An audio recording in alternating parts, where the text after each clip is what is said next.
Hello everyone कौन आपण माने भी संध्या समय रे एमिति किछि चटपटा जिंस खाइबा को पसंद करूछंती कि ताले निहाती भाबरे ई आलू एवं पियाज रो रेसिपी तो देखंतु आपण को निहाती पसंद आसीबो ट्राई निश्चित करिवे।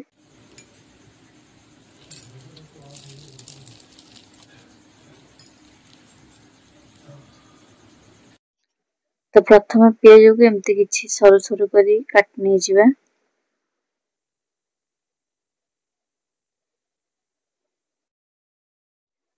पियाज को जेमती काटिथिले आलू को मध्य सेमती सरू सरू भाबरे एमती काटि नै जिबा।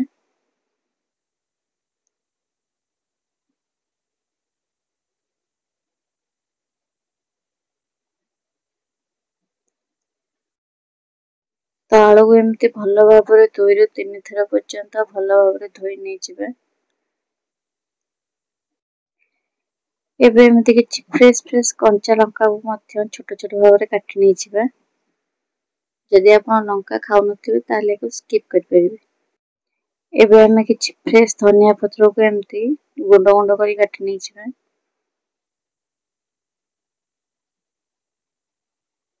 एबे गोटे जगह रे काटि के रखिथिबा पियाज सेथिरे काटि के रखिथिबा आलू को पके दबा। एबे अल्प किछि अदा रसुन पेस्ट नै जिबा। एबे काटि के रखिथिबा कंचा लंका नै जिबा। एबे एथिरे किछि हळदी गुंड किछि जीरा गुंड किछि चाट मसला गुंड एवं किछि काश्मीरी लंका गुंड एवं स्वाद अनुसार किछि लूण नै जिबा। एबे एथिरे आधा गिना कॉर्नफ्लावर नै जिबा। गोटे गिना बेसन नै जिबा।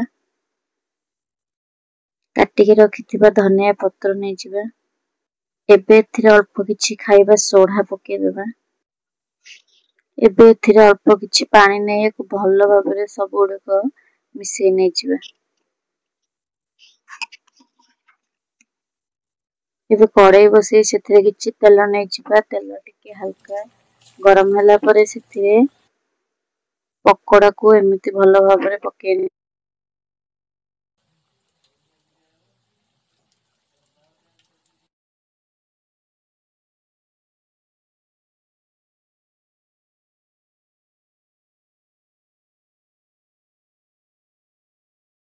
पकोड़ा साउंड रो आपण माने त निहाती पकोड़ा टी हमर केते क्रिस्पी हेछि। आपण माने भी निहाती थरे एमिति पियाज एवं आलू रो पकोड़ा ट्राई करंतु देखिबे निहाती टेस्टी।